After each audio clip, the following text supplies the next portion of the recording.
Hello, my name is Carol Larson. I'm from Petaluma, California. I'm a storyteller.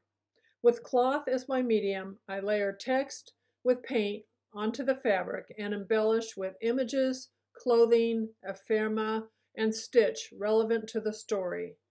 Through the examination of social and cultural values such as beauty, women's issues, sexual assault, social justice, aging, dementia, gun violence, and climate change, I create a narrative which encourages the viewer to contemplate their own point of view or their own story. Somebody's Child 2. As George Floyd was being asphyxiated by a white cop in Minneapolis in May 2020, he was heard to cry out for his mama. His call for his mama resonated with mothers everywhere. I Googled Black lives taken by police and found an open source database titled Fatal Encounters, which was started by Brian Burgert, a former California newspaper editor.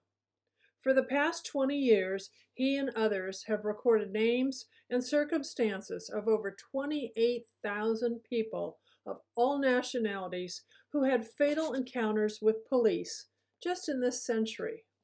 He also verified the deaths with links to press coverage for each one. The database is a wealth of information and tragedy. From the spreadsheet, I culled the names of over 4,700 African Americans who died of gunshots or asphyxiation from police encounters. All of these folks had mamas. All were somebody's child.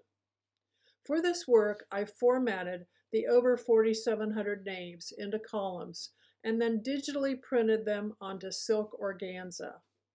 I adhered the organza to itself, making 3 layers. The hand-stitched tear droplets accent the piece. When installed in front of a light source, the names are visible yet not entirely legible, which was my intention. I did consider making this piece 3D, such as a standing piece with a light source, but in the end decided it worked best as 2D.